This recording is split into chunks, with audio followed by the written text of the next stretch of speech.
नमस्कार, मी गौरी सुर्वे. तुम्ही बघताय भाईंदर संवाद आणि आज मी उपस्थित आहे सिनेमॅक्स जवळ.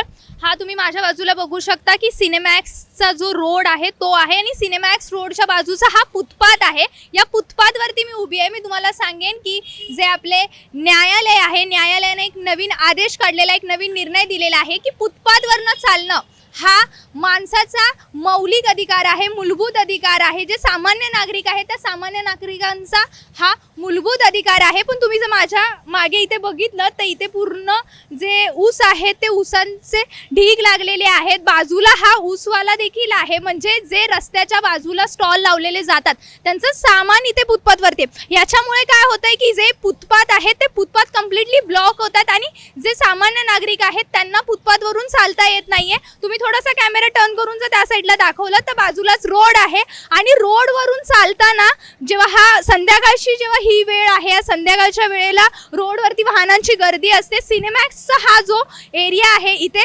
माणसांची जी वर्दळ असते ती वर्दळ खूप असते. फुटपाथवरनं चालणं हे सामान्य नागरिकांचा हक्क आहे असं सांगितलं जातं. पण जर आपण बघितलं की हा जो फुटपाथ आहे फुटपाथवरती कम्प्लिटली ब्लॉक केलेला आहे, मग सामान्य नागरिक चालणार कुठून हा प्रश्न इथे उभा राहतो. महानगरपालिका जी आहे ती महानगरपालिका काही स्पेसिफिक ठिकाणीच कारवाई करताना आपल्याला दिसते. म्हणजे जर महानगरपालिकेकडे आपण बघायला गेलं तर न्यायालयाच्या निर्णयापेक्षा महानगरपालिका मोठी आहे का? महानगरपालिका काही स्पेसिफिक ठिकाणी कारवाई करते, मात्र ज्या ठिकाणी कारवाई करायला हवी त्या ठिकाणी कारवाई करत नाही. रस्त्याच्या बाजूचे जे स्टॉल्स आहेत त्या रस्त्याच्या बाजूच्या स्टॉलचं जे सामान आहे ते फुटपाथवरती असतं. तुम्ही इथे माझ्या मागे बघू शकता की जे स्टॉल्स आहेत त्यांचं सगळं सामान जवळजवळ फुटपाथवरती ठेवलेलं आहे. त्याच्यामुळे नागरिकांना चालायला इथे प्रॉब्लेम होतो. आता मान्सून देखील चालू होईल. मान्सून सुरू झाल्यानंतर ना अजूनच इथे गर्दी होणार आहे. आणि आता जर आपण बघायला गेलं तर ही जी संध्याकाळची वेळ आहे, शाळा सुरू झालेल्या आहेत, शाळा सुरू झाल्यानंतर ना जी लहान मुलं आहेत त्यांची वर्दळ असते.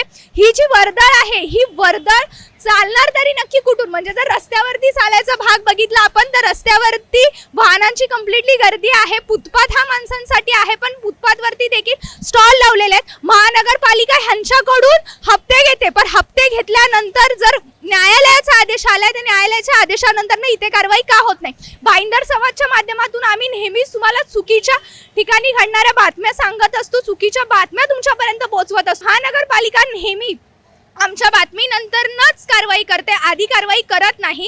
जर आता देखील तुम्ही बघितलं तर न्यायालयाचा आदेश येऊन 3-4 दिवस झालेत, पण न्यायालयाच्या आदेशानंतर देखील फुटपाथ हा तसाच जाम पडलेला आहे. म्हणजे महानगरपालिका नक्की कारवाई करणार कधी? महानगरपालिका प्रत्येक वेळी स्वतःची मनमर्जी करताना आपल्याला दिसते.